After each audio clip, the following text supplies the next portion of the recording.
So without further ado, we're going to bring our brother Jay Williams to the stage. What's up, man? Hey, what's going on? Look, he repping the Nationals around this bad boy too. You know, yeah, got to make it happen, especially when you cut your hair. But you've been rocking the ball. You've been rocking it for a while, man. Yeah, but every now and then that reef come in, huh? What's going on, Mr. Williams? How you doing, man? Man, I'm blessed, man. I am so blessed to be here, to be with you all on this this live stream. It's an honor. It's an honor. Hey, man. Great to meet you, Tyrone. Same here, Jay. I can't wait to chop it up, man. Yeah, man. My dad played. His dad was the organist, right? Okay. Yeah, my dad was the organist. Yeah.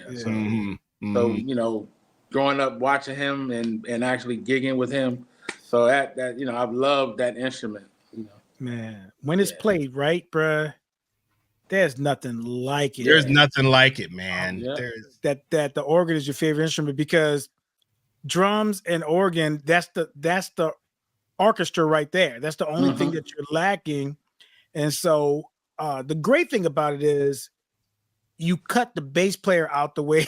So it's less of a person that gets in the way of where you could go quickly. Right. And so my start was my dad and I, we were part of this small church. But it was in the band was me on drums and my dad on organ. Wow. And we used to have it rocking every Sunday. It was, you know, it was great memories, amazing, you know. What's that like playing with your dad? Like, how's that? Oh man, that was amazing. I mean, like I said, that was my start. I mean, I started playing, kind of really got into playing around 3. About when I was 5. My dad used to play with a lot of groups and churches in the DC area, so sometimes they didn't have a drummer.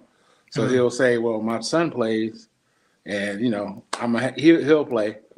Am I gonna say no? No. Right. You know, were you just that phenom, or was he just real patient with you as you grew into the position, or just it came natural to me, as far as, because I've been around it so much, you know, watching him, you know, playing with other guys and just growing up seeing, you know, I always hung with him. So when he'll go play with groups that had drummers, I'll be right by the drums, you know, kind of like learning and, you know, learning on the job, you know, pretty much with him, you know, kind of even telling me sometimes, okay, you dragging while we're playing. So that means Pop said I need to speed up, you know, that type of thing. When I started playing, the pastor at the church, it was a small church, storefront, we call it. He actually allowed me to set up my kid drums in the service next to the real drums, which was really, which was really like a 4-piece kit, Ludwig. So I would set it up next to it. I would hit the cymbal from my kid drums and play the drums from. You know, I even have a picture of it.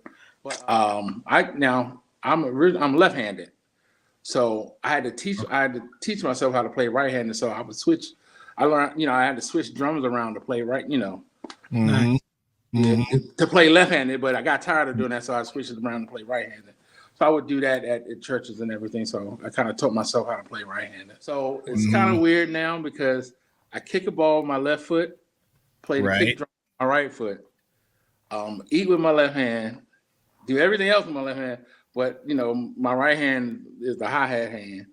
But a lot of times I do certain chops, I lead with my left. I was just going to say, I bet you that's an advantage, though, for you, because you can having that left hand, you know, you're already open to the whole kit instead of having to cross your hands over all the time. So I used to practice, you know, on pillows. What is this word? Practice? What is that? Right. But to me, it really at that age, to me, it wasn't practicing. It was just something that was keeping me occupied. But in technical terms, as you know, it was practicing. So I would set up, you know, of course, my kid drums or whatever, and kind of play around with that. And then once I beat those up, you know, I was hitting on chairs and pillows, and Even at my grandparents' house, my grandfather used to be a cab driver, and he had these antennas. So I would take his antennas, prop them up against the chairs, take old records that I probably shouldn't have done, put it on the antennas for my cymbals. Oh, yeah. Is there pressure though? Like pressure that people put on you from being that good at an early age, or? I wouldn't say pressure, but you realize as you get older, you're only as good as your last performance. Oh, wow. Okay. Yeah. You know what I'm saying? So, what was your next step as far as developing? Were you playing in clubs? Were you playing in a band? Were you, what was the next thing for you after you sort of, work through that a little bit? Well, in school, I never played drums in school. Like coming up, elementary, middle school, high school, never played drums. But I did play trumpet in elementary school. Okay. So that was a good start for me into kind of learning the basics of reading. Wow. Then I got older. I was like, I want to concentrate on these drums a little more. So we sold the trumpet and got some cymbals. So okay. So it kind of went that way, and I really started honing in on drums more. And like what records were you practicing to? That's a good thing that we. I was a GRP head. So anything that came on, was on GRP record label. I was at the store every weekend with my little money, buying cassette tapes and then eventually CDs. So I was listening to that stuff like religiously, like Yellow Jackets, Chick Corea, who else on GRP? Dave Grusin, those cats like that. I was Lee Ritenour. Yeah. Which I got a question about somebody who was in a Lee Ritenour band, but yeah. Yeah. Then the caveat to it all, as I got older, I ended up playing with some of those guys. So that's a blessing in itself. As I matured musically, started listening to more bebop stuff as well. So I got into some of the Branford records. I remember my dad had a record, a Wynton Marsalis record. Well, I don't know. I don't remember the name. The title of the picture of it was his little brother. Oh, Black Codes from the Underground. Yeah, there you go. Yep, he had that record. So I used to listen. Tane Watts. Watts. Tane is that dude. Yeah. Still to this day. Yes, sir. Still to this day. Yeah. Jay, what kind of outlet did you have to get all these influences? Like, so you're listening to these records, you're absorbing it, you're learning it, and you, like you mentioned the bebop stuff. Did you get into groups where y'all were playing stuff? I mean, how did you deal with the records in real time? One of my outlets that I talk about all the time.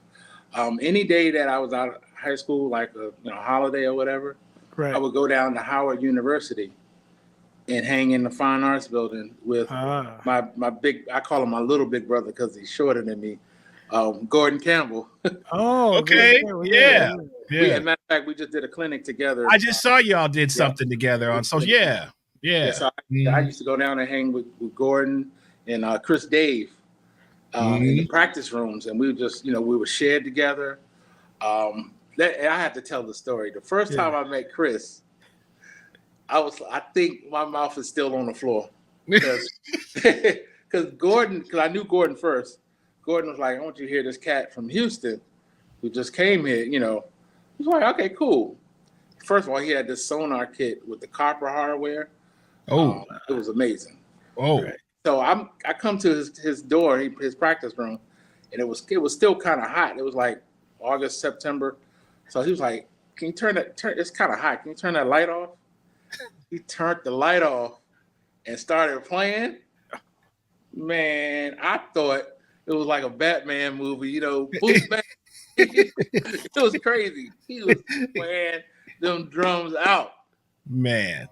And Grady Tate, I went to So that was good education for me. Free education. That's crazy because we try to get people to do that. I try to even get my students to do that. Don't get started, man. I'm sorry, but you just intuitively doing that, like you just knew that's what you needed to do to get that the source of the stuff, which is beautiful, man. I think I don't know where that came from, but if we could bottle it up and sell it, bro, you know, I'll give you like 13% on that. You know? Yeah. Out of high school, I started playing in clubs, still playing in church and local choirs and concerts. But I started playing in those hole-in-wall clubs where you get paid from the money at the door, which back then I didn't care. You know, That's right. I was playing, and I was always playing with musicians older than me, so I was learning on the job, just learning what to do and what not to do, and just having fun doing it. I mean, I can remember back in the day, one of the main things that I was told back then is to learn to play with dynamics. You know, because there were certain sizes of rooms that we will play, and I always say drummers are always the unwritten band leader. You know, they dictate the room, and so bus driver, yeah. So everybody else is going to play according to how the drummer's playing, volume wise, and even energy wise too. Because I used to tour with singer Will Downing. Oh yeah. So I toured with him for like 6 years, and I still every now and then record on some of his records. I had to learn to adapt to him as a R&B, crooner. And, we did a lot of ballads, so I had to learn my approach. I had to kind of change my approach from playing funk or playing in church to I'm playing with Will. So my thing is, if you want to keep working, you have to adapt to the artist that you're working for. As a drummer, man, I mean, it's something that you can only learn through experience. Because were there things that he was telling you about things to do, or was it just you just sort of like figuring it out for yourself and kind of just? It was a conversation. It was a conversation with him. And to this day, I thank him for it. He kind of, in a way, telling me what he wanted, and how to approach his songs, which was cool. Not a lot of cymbals crashing and all that stuff. Kind of subtle things. Then I literally went back and kind of listened to some of his records. I was like, okay, that's how I'm supposed to approach it. Because how I learned his show was I was sent live recordings of his show. So in my mind, that's how it's supposed to be. But I should have, I learned then that I should have gone back and listened to the records. The source, yeah, to see how, and that was a learning thing for me. So to this day, I do that now with other artists that are, have to learn their music, have to work with, even with Shaka. I had to kind of go back and see the approach that, from the original, and then bring it up to date to what it is now. Well, this is a good I mean, this is a question I think Tyrone came up with. What does it take to play with an iconic musician or vocal like that? You talked about, first of all, it would obviously be listening to what they want, right? And how they want their music approached. But give us a little bit of, some other things that you've learned through just playing with people on that level. Well, for me, I'm listening when most people don't think you're listening, in a sense. So I'm not just speaking in the music sense. I'm speaking in even conversations. I think you pick up a lot of tidbits out of conversations. Like for instance, when I first met Shaka, was after I played for her, because she doesn't come to sound checks. So when I first met her, we were in Chicago, and we did the show. First time she saw me was on stage when she walked out on stage. Whoa. Right. Whoa. So played the show. Of course, I was nervous in a sense, but I did my homework, so everything was cool. After the show, I went and introduced myself to her and talked to her, and we were talking, and she gave me, compliments and everything. Then a lot of people don't know she's actually a drummer too. Yeah, right. That's right. In the conversation, she just, was happy, and she said, I like piccolo snares. I have a piccolo snare. I was like, do you have a piccolo? I'm like, no, but you went and got I took that as to, okay, you need to tune your snare up. I was just, man. You know what I'm saying? I don't know if that's what she meant by saying that. Right. But you told me what you like. So it's my job. It's my job to give you what you like, So that's important. You just said that it's your job to give them what they like. Right. And even though you read in between the lines, that is the impetus for you to be getting the call third, fourth, fifth time, or even getting the gig, is that you give them what they want, even if it's in their head and they haven't expressed it, right? You pick up on cues, whatever, but you have to be malleable as a musician. Right. Yeah. Like, for instance, you playing with Gerald Albright or Kirk Whalum. Yeah. It's little tidbits that I, pick up from them. Like when we're playing, they have a tendency to rock their leg in a certain way. Wow. I lock into their leg because that's where they're feeling it. I was going to ask you about that. Yeah, I lock into that leg. Right. Like, that's where you want it. That's where, you know what I'm saying? So that's how I got to give it to you, because that's how you feeling it. It doesn't matter how I'm feeling it. Yeah. So I got to, I think, and even, you can correct me if I'm wrong, but even in situations where there may be an MD for an artist, and the MD sets up the tempo or sets everything up. If you watch the artist and their foot is in a different place than where you go with the foot, you pay attention to where they're feeling it, not where, because, and I've had great MD be like, man, you were right. You did right. Watch.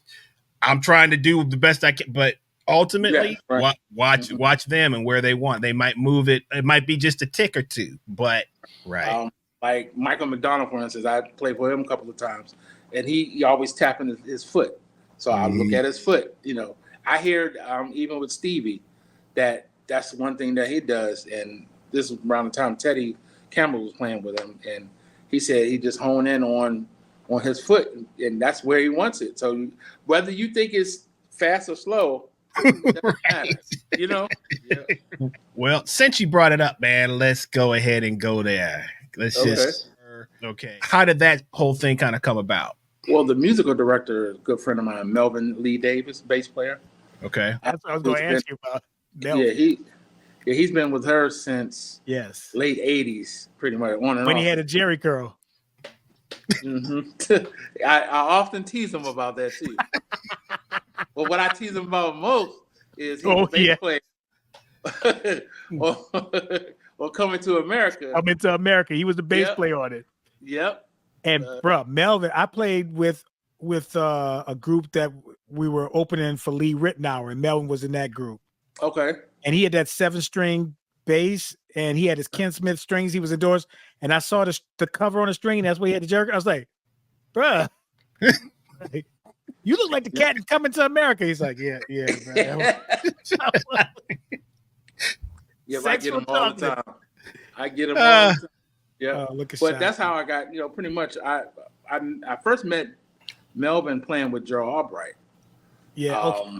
Oh, that's another one that's great. Yeah. Yeah. As a matter of fact, I wasn't playing with Gerald on a regular then. I met Gerald through Will Downing. Will and Gerald did like a duo show together. Right. But it was Will's band that played for Gerald. So Gerald's a good bass player too, man. Yeah. Yep. And then from them we became friends. We've been working on countless of projects with each other.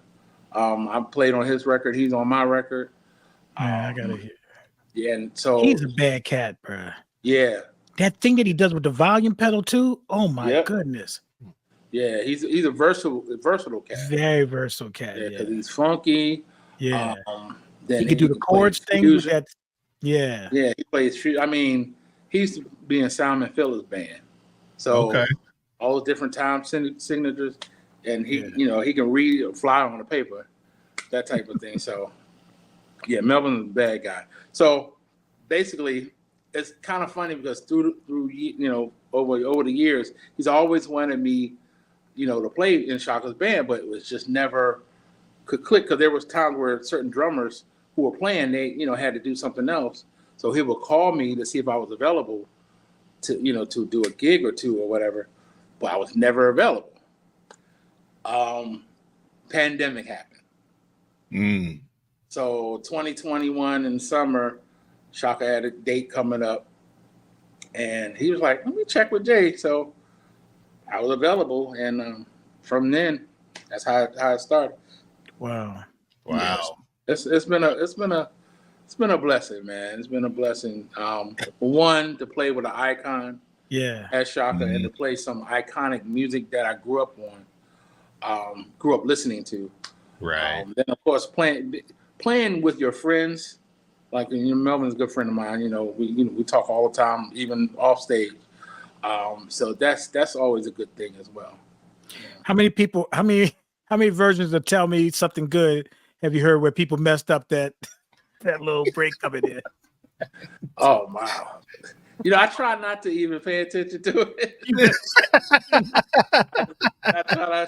I still try to remember what I'm supposed to play. Right. What about that Tiny Desk concert, bro? Man, that turned out better than I expected. Because you say play with dynamics, it has to be. That was an adjustment. Right. Well, when they say Tiny Desk, man, that desk was very tiny. As you can see, we were kind of like, we've never been that close together on stage. But I understand it. Yes, I had to scale the kid down. I developed. I'm glad that we actually were there the day before, because to get acclimated to everything, and I developed a thing where, okay, let me play with stick in one hand, and the rod stick in another hand. Okay.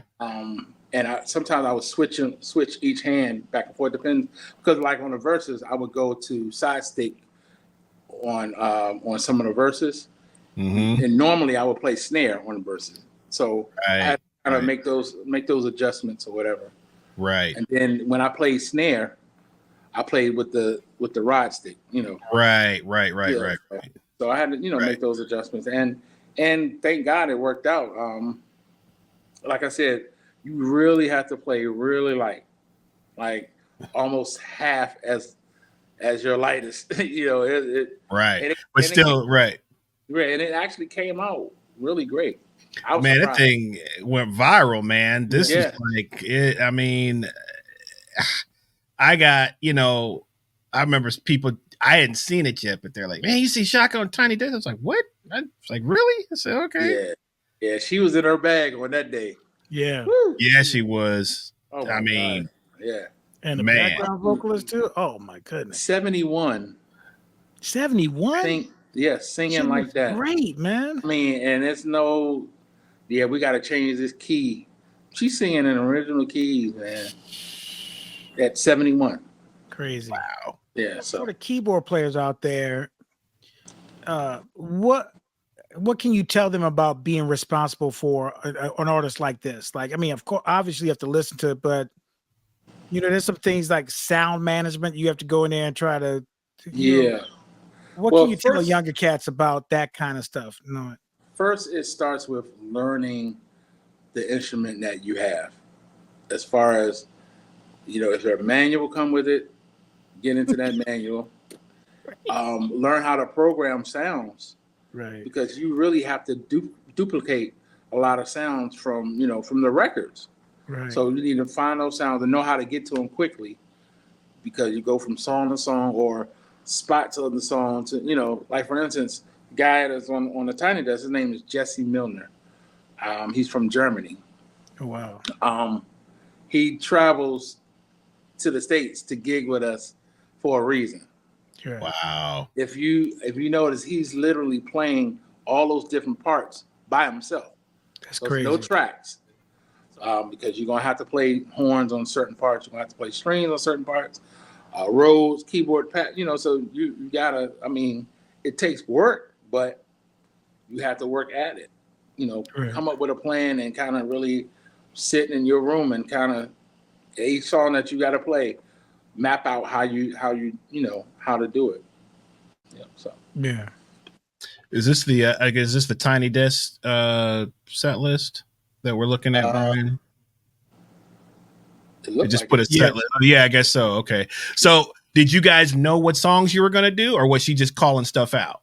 We knew. Yeah, we kind of knew ahead of time what we were going to do. So does she generally make a set, or who, the MD? Do they? So you guys have a set list for the show, and Melvin makes the set list, but he approves it with her. Okay. Before he sends it out to everybody. Interesting. Okay. Yeah, he approves it with her before. We do 90-minute shows, sometimes 75-minute shows, some 60-minute shows. We've even done 45-minute situations. Yeah. Mm-hmm.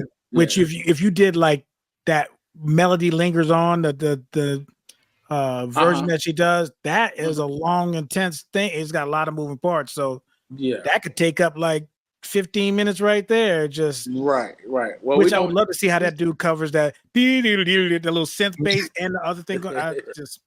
Well, we don't normally do the whole song. Okay.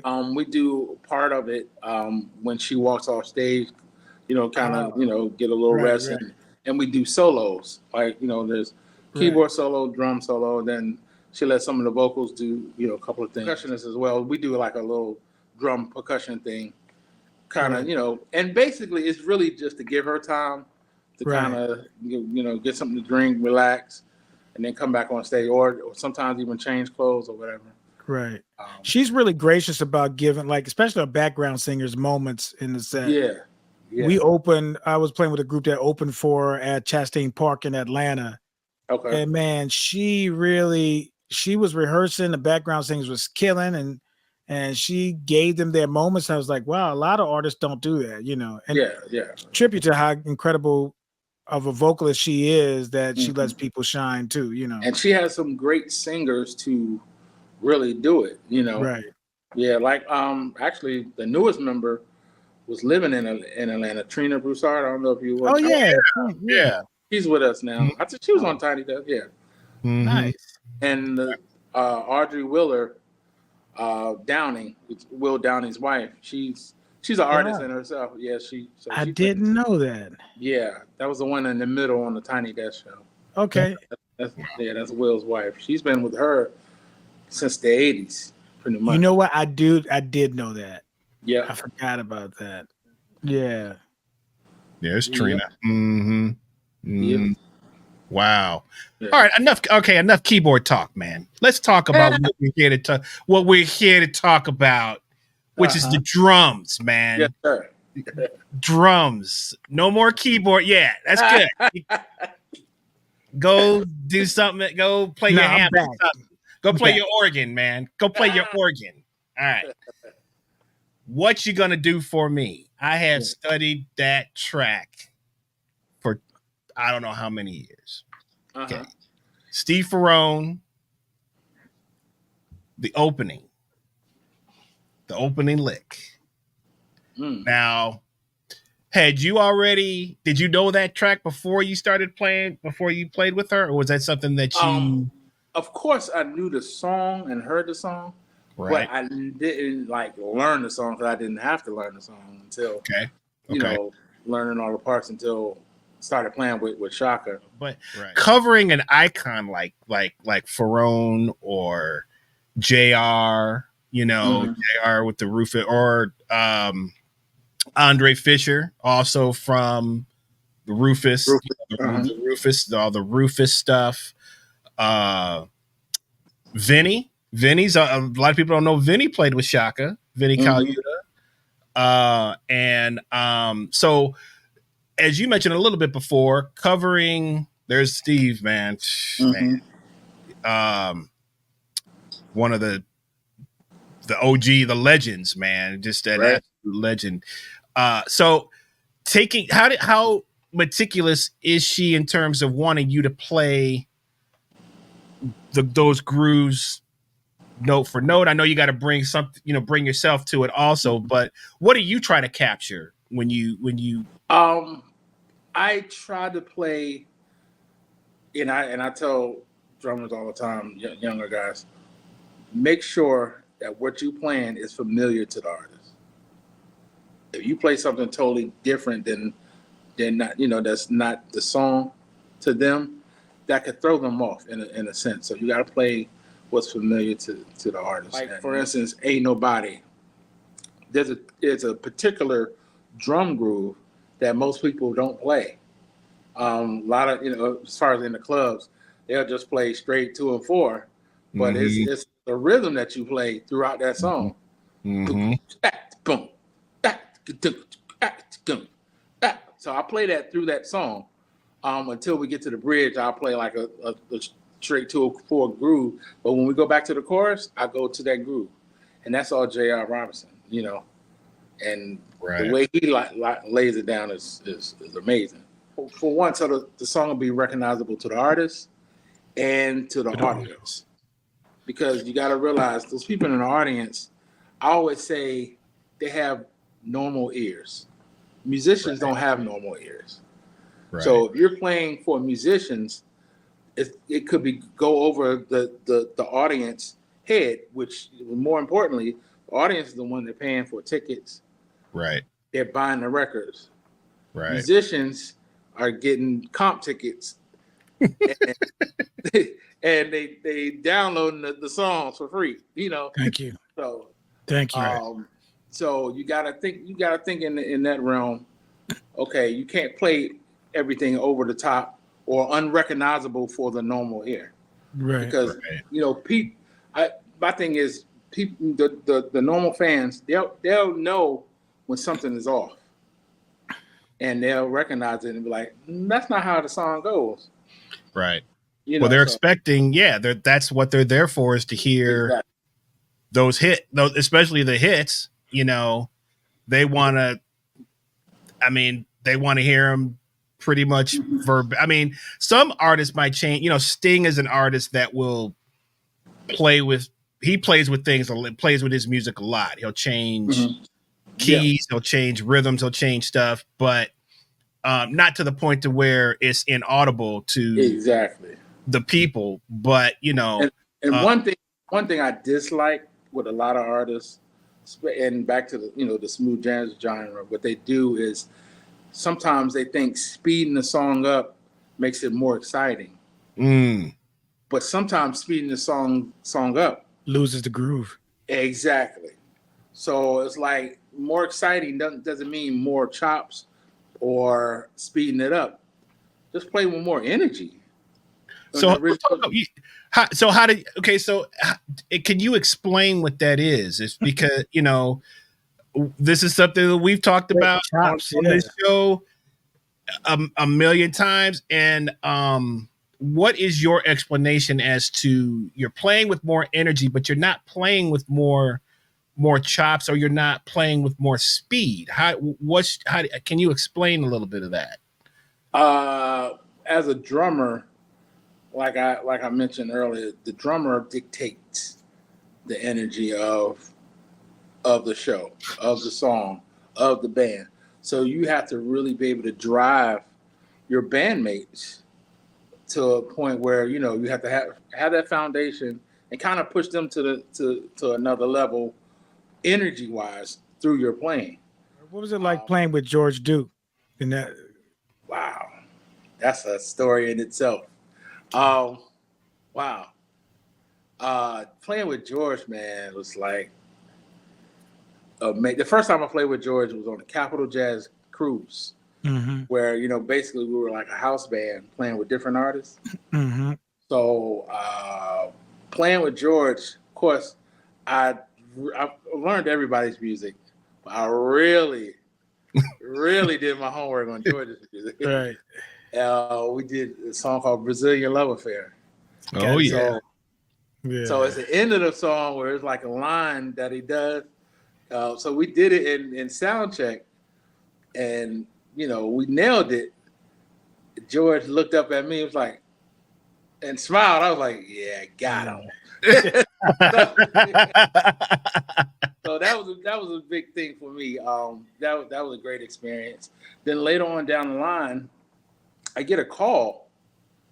I had a illness that I went through, and I recently got out the hospital. I remember riding in the car with my wife, and we were going to dinner, and I get a call on my phone, and said, Jay Williams, this is George Duke. You out of the hospital? Just like him. Wow. He was like, you out of the hospital? I was like, first of all, I was like, who's playing on my phone? Right. Then I recognized the voice. I was like, yeah, I'm out of the hospital. How you doing? You know. Then he was like, I need you to do a date with me. It's in June. This was like, he called me like in February. So I was like, okay, that gives me enough time to kind of heal. Right. So that was a big thing for me. Wow. So that was a great situation. Actually, the show was in Detroit. So we did that show. And then I actually was supposed to play with him the week that he passed away. Oh, man. So, yeah, that was. What an uplifting thing too, man, to be coming out of the hospital, coming out of your situation, and then and then you got George Duke on the phone. Yeah, going through that situation that I went through, I started to get depressed or whatever. Like of course concerned because I got wife and kids. I'm like, hey, I need to get out there and work. But my health was kind of keeping me from doing that. Then I get that call. I'm like, wow, God still loves me, Right. So that was big for me. So is there anything on the docket for you, man, in terms of doing some give back stuff like that? I would love to do more clinics actually, which is surprisingly, a thing for me because I'm really an introvert. And talking in front of people, kind of, yeah. That's terrifying. Clinic. Great job though, right now. No way. Thank you, appreciate it. So it's a learning ground. This whole thing, the podcasting and all that stuff, it's learning ground for me. It's funny. My mom even she prays for me all the time, but she admires that. God has opened the doors for me, to do what I do, travel how I travel. Yeah. And when she talks to me, she's like, son, you're not excited? I was like, yeah, I'm excited. So she, and honestly, I mean, it's an honor and a blessing to do what I do and do what my main focus is not for fame or fortune. Is to be able to take care of my family, doing what I do with the gift that God's given me. Right. So that's my main, my main focus. And and I believe with me keeping that focus, He's keeping me working. Right. What is the hardest thing about being a touring musician? What would you say is the most difficult thing about that? Wow. Sometimes being away from home, and then there's things at home that need to be taken care of. That's hard to take care of away, across the waters. It's kind of, and I'm a protector and a provider, so I don't ever want my wife to deal with certain things. I just like to deal with it. Something might go down at the house or whatever, or one of the cars. I tell them what to do to direct them to situation, but I like to be there. I like to be hands-on and make it happen, But we've been doing this for a while, so it's gotten to the point where we know how to navigate that whole thing, Yeah, so that's basically.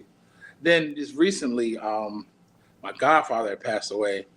I was in London. I was in Europe during that time that he passed away, so I couldn't be here for the family.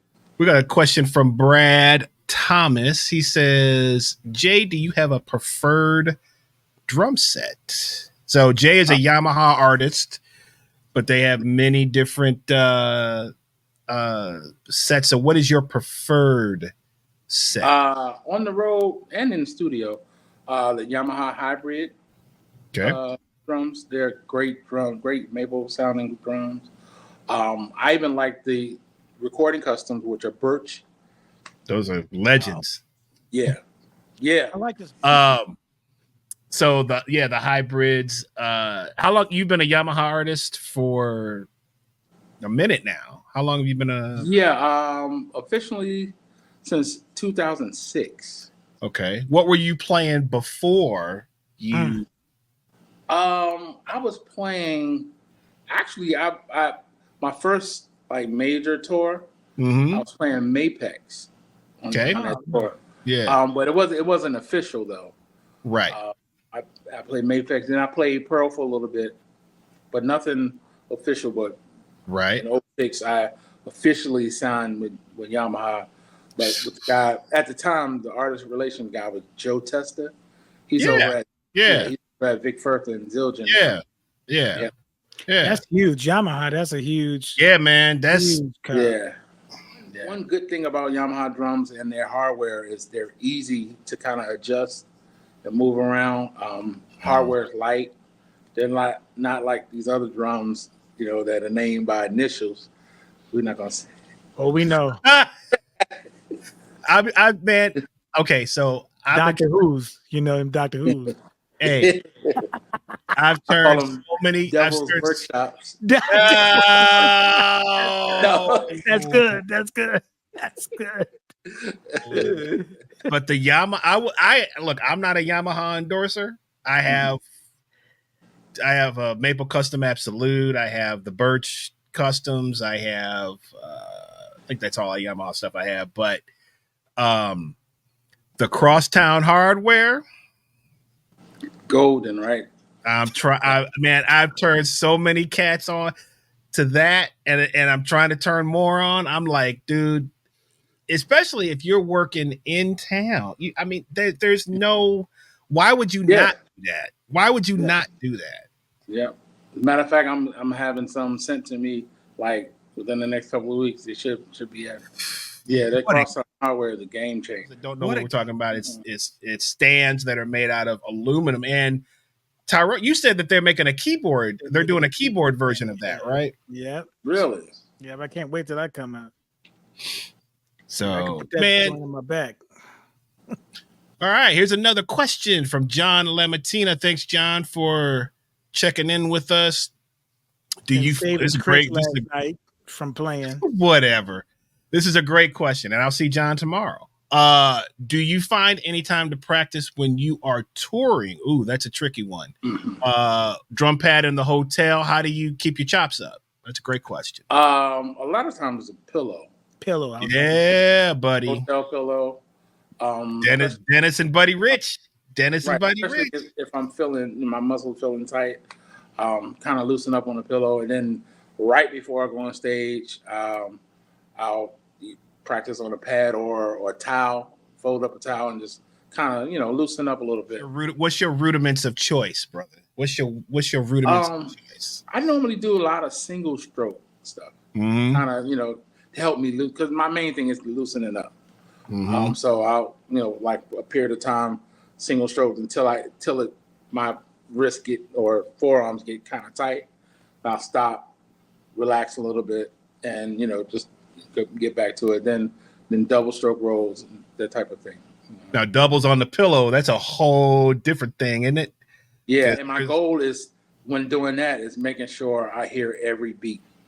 So you literally gotta pull back, pick up the stick and go right back into it. So, right. In the heyday of your shedding, what would be the longest that you would go? How many hours would you say you would hit? I would say he's an introvert. He lived on them things, man.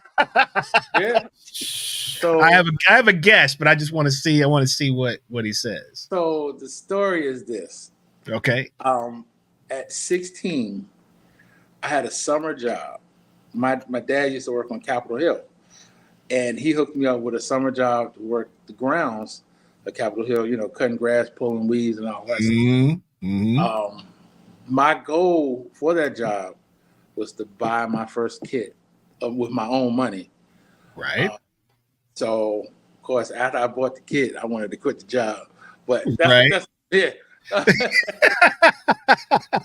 I mean, because the weather was hot like it is now. So I was out there, you know, like it was on a plantation. But once I got my kit and everything, and at the time I was playing Pearl, I had bought a Pearl export kit, and I was seriously in the dentist chamber. Yes, sir. Had a black hat and all that stuff. Yeah. Earth ride like Dennis. Oh, not the Earth ride, dude. Yeah. Not the Earth ride. Yeah. So set up like Dennis. So I would put his videos on and try to emulate everything he was doing on video. And I mean, just hours and hours of just doing that. And then of course watching the Wecco videos, those all of the DCI man. The DCI era for us.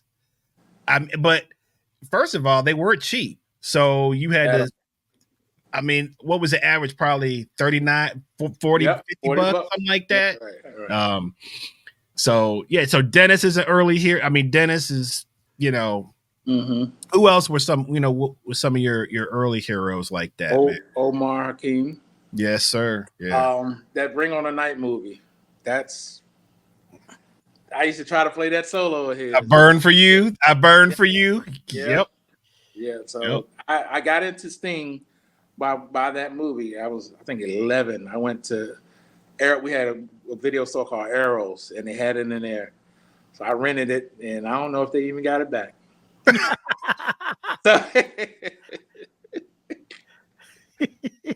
Sometimes it's like that, man. Hey, sometimes it's like, what it is. There it is, Tower of Groove. Man, it's crazy. I hadn't thought about that in years, but Tower of Groove, man.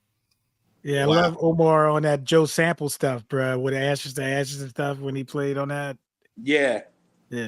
And what's the big one? Spellbound. Spellbound. Yeah, that I think Marcus Miller produced that record. Yeah. Omar, I met Omar. I was living in LA. I was working in a clothing store in the center. This is like 1989, 88 or 89, something like that. And he had just gotten signed to GRP. He has one record. Yep. He has one. I remember that record. He's wearing on that cover is what I sold him. He had like the oh, really? Yes, sir. Really? Yes, sir. Yep. That's great. He had the long curl with the I think I sold him like a duster, it was like a kind of almost like a trench silk coat that he wore. Yeah, man. Wow. Sold him all that. I actually had a cassette of the John Scofield record, which to me is my favorite. It's called Still Warm. Okay. Is pinnacle. Man, that album, bro. If you're not hip to that, man, that's vintage. That's the back. That called Still Warm. Called Still Warm. And you said first tune is called Protocol. It taught everybody how to solo over a vamp. So he was in that band. Let's see, Sting was like 85, something like that. Still Warm it was right around that same time, man. But he was, go check that record out, man. That's the halftime shuffle stuff on there. And it's Daryl Jones and Grolnick, isn't he on there? Yep, Grolnick, yep. Mm-hmm. Yep. And Sko. And that's the baddest. It's the to, of course, the Dennis days, right? Mm-hmm. But to me, that's my favorite. I mean, that's hard to say. I mean, there's some Blue Matter. I mean, all those Dennis records are amazing, but Still Warm is my favorite, man. You got to check that out. There's the record that Steve Jordan played on Schofield. Oh, man, that's a great one, too. What's that? Electric. That's electric. Something. Steve Jordan. Brian, look up Steve Jordan, John Scofield. I think it's called like Electric. I like Steve it's Jordan. Electric something. There's a tune. I want to say it's called Phone Home. That's on that record. And the groove, I know of it because Melvin Davis, he re-recorded on one of his records, and I played drums on it. It's absolutely murdering. There it is. What's that album called, Brian? Yep, Electric Outlet. Mm-hmm. That's it. That's the one with Jordan. And can you pull up Still Warm when you get a chance to? John Scofield's Still Warm. What's the name of the album for Omar that you had, the gear that you sold to him? What's the name of that album too, by the way? That's the whatever that GRP album is. I want to say something deep. We gotta find. I know it's got like a colorful shirt color. Yeah, I had the colorful shirt. Yeah, with the bolo tie. Did he have like the bolo tie joint? He got his knee up, right? He got his arm. Got his knee up. That's it. That's it. That's the one. That's the Schofield, right? Man, that dude. Yeah, that's the one, man. You got how many solo records do you have out? Just one. Okay. You have any new? You have a. Are you thinking about come out? Another one? Back in 2014. Okay. Okay. Called Just Because. Jay Williams, Just Because. Do you do the writing or somebody else writes it? I wrote a couple of tunes on the record, and then I did 2 covers.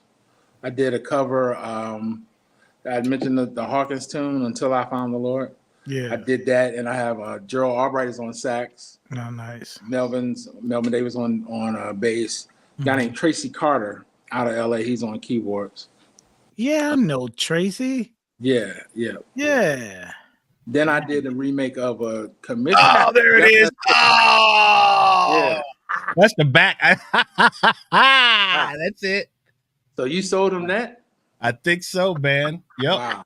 Yeah, you set him yes, up. Sir. You said, sir. Look at the earring, man.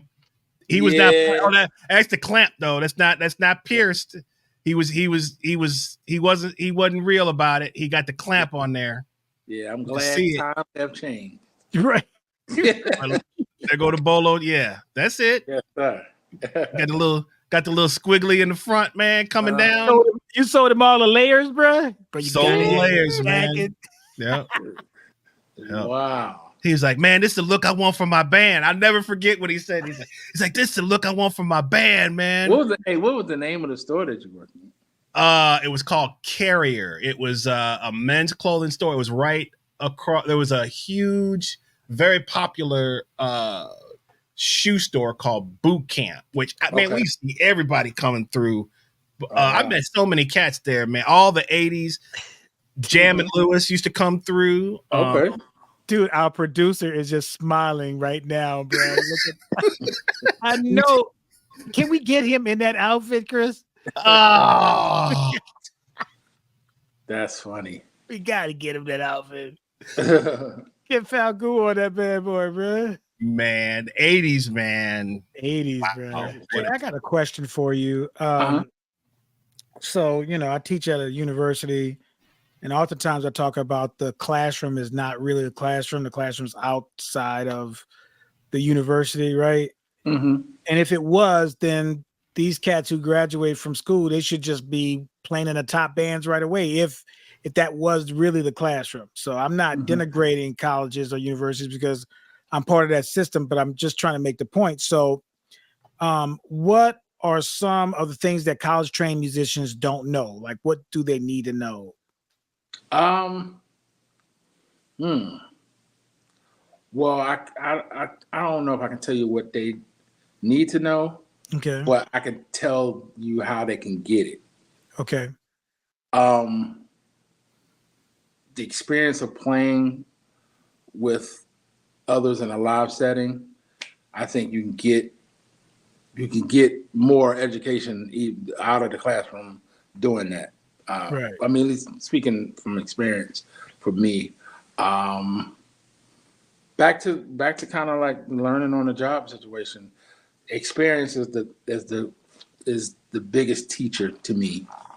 No, they want nowadays. They want the $300, $400 gigs, but they never played the $8 gigs. Exactly. Like I said, I used to play making money from the door, right? Or playing, with my dad. He'll get paid from the gig, and the group that they'll pay me like $10, $15. Right. I didn't mind. Right. I mean, the experience and you can't, I mean, the growth that it takes to, especially to climb to your level, it's not like that just happens because somebody, well, I mean, people do try to make that on social media now. People try to hire people and they get, I've heard just horror stories of getting completely, because somebody has basically put it out there that they are this, and then it turns out to be that once you get them to a gig. I've heard it so many different times, but you can't, there's no shortcuts, Right.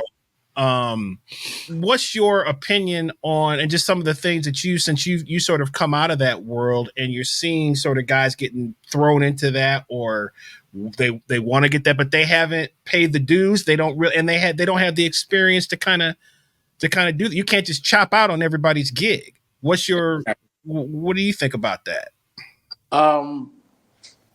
For one thing, even in church, like a lot of the records, you don't have a lot of drummers chopping all over the place. So you're learning these songs that you have to play on Sunday, kind of like really hone in on the music that you're learning. And I mean, most of the records that are being played for gospel songs or the gospel hits are drummers like Calvin Rogers, right, Calvin Napper, or Terry Baker. These guys, I think Terry Baker, for one, he's like the Ricky Lawson of gospel music to me. He knows how to play great pocket and makes it feel good. He doesn't let chops dictate, his playing. He's not a chop heavy drummer. Calvin Napper is another one. Calvin is magic, man. He's one of my favorites. Now they all have chops, right? But they know how to apply them, right? That's how they stay working, even in the gospel field. Yeah, my friend Dexter Whitaker, you might know Dexter. He's a bass player. Yeah. He calls Dancing Dexter. Yeah. He calls them gospel gangsters, bro. He put out a video. Did he do a social media thing on that, man? Yeah. He was talking about that. He was like, man, these drummers with these chops, man, these gospel gangsters come out, bro, just chopping all over the place, bro. You can't find a spot to do anything. The church's role. What's the church's role in that? Do you think? The church's role. Well, it depends on who's in charge, and then if you have, because like I said, I came up in church playing with Dad, so there are older seasoned musicians who preach to the younger guys as far as playing the music correctly, having a good time, developing, not playing over the lead singer. When it comes to the verse, you break down. So you have those situations where sometimes you have those situations where there's leadership from the director or the musical director in the church, where they kind of like, hey, that's enough, or now it's funny now how a lot of touring musicians are back in church now. So they bring the road approach to church. So everything is more kind of professionally put together. Out. Put together. Like, they have band rehearsals like touring musicians rehearse, right? And medleys. Everything is stuff clean. going into Church is like the last grooming grounds for musicians. There's no more garage bands where, So if you're playing in church, you have a huge advantage. You're playing every week. You know what I'm saying? You're not gonna be scared of playing. You're playing in front of a lot of people. Yeah. So nerves is on. Like you used to have garage bands and other places, little school bands and neighborhood bands and stuff like that. Now it's like church is the only place you can get cats who have experience playing in live situations. Yeah. Yep. It's always a good idea, like you said with mentorship, Jay, that you ask the older people, hey man, I'm not trying to get your pocket, but what should I charge? I do that. Right. I had an opportunity to arrange something like a string thing, and I hadn't done it before, but I was confident in my abilities. I did research, I read books and stuff like that. I looked up scores and stuff like that. But when it came time to the payment part of it, called up a friend of mine and said, listen, man, I said, I want to charge the right thing, let me know what it is. And when he told me, I was like, okay, cool, but I wasn't going to undercut what the cats who've been doing for years, because that's disrespectful, Yeah, when you're in a new situation, there's nothing wrong with calling somebody you trust. Right. And ask them, like, so what should I ask for, or what should I expect, or because like you said, you don't want to outcharge yourself to the point that you won't get called again, or get because they're and you know what you're worth.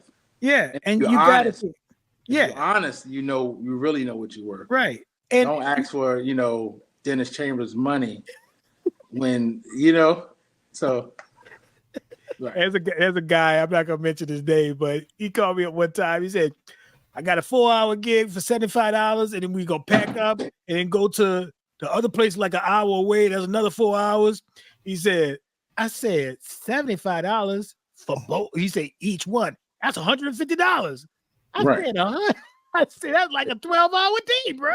Right. You spend most of that in gas. He said, cats don't want to make no money. Well, listen, my man, we don't want to keep you you've been so kind to give up this time. You've been so kind to give up your time, man. And it's an honor, man. Man. I mean, we will have you back, man, and do, I want to do some drum talk for real. Yeah. So bump all this other stuff, keyboards and what you should get paid. Yeah, see, he's gone again, right? So, and we're gonna chop it up just strictly drums, no interruptions. Yes, nobody chiming in about what was George Duke's favorite keyboard and all. Love that part. Did y'all Did y'all do Sweet Baby and all? Asking all these questions, and we don't need to hear that. I tell you what, why don't I come down to Atlanta and we do a live right there? Woo! Done, son. Done. Man. Enjoy your time, man, and you gonna what are you just gonna when you're home? What do you just chill with your family and yeah. Well, when you come to the A, you always got a place to stay, man. You can stay with Tyrone all you want to. He got a house for you, man. He gonna cook you some. No, I'm just. You can stay with all that. If he come to my house, that drum set gonna be set up with mics and everything. All right. You already. There was a story about Gerald Albright. He told somebody told him, he plays bass. Right. So he was like, I get an opportunity to play bass on a record. So he's like, and then right before he got, left the house, he's like, make sure you bring your sax. What? Yeah. Yeah. That was an interesting story. That was funny. Man, so where can we find your album? You just look up, what's the name of the album? And Jay Williams, Just Because. And it's on iTunes, Spotify, YouTube, and my trunk. Nice. Get it straight from the source, man. Yeah. From the source. Yeah, please come to the A. Let us know. I will set up a clinic and masterclass, paid, by the way, for you. Absolutely, man. Man, that would be amazing. I would love to do that. Yeah, man. Absolutely. It would be an honor. I appreciate you two for inviting me to do this. I really enjoyed it. Yeah, man. It's new ground for me. But yes, sir. Man, you did like a seasoned pro, bro. I see how you got the gigs, bro. Thank you. Yeah, you got him. The humbleness, man. The humble Jay Williams, man. That's why the cat is in demand like he is. He's a beast behind the kit as well. But he just, Yeah, we know a lot of cats are killing, but unmeek Mill around this bad boy. Unmeek Mill. I'm using that. That's funny. Woo. Yeah, man. Listen, man. Thank you so much, man. And we will be in touch, my man. And you take care, and we'll see you soon and talk to you soon, my man. All right, you too. Thanks, man. Appreciate it. All right, man. Peace out, man. All right. Yeah, man. That was really cool. That's a good one, man.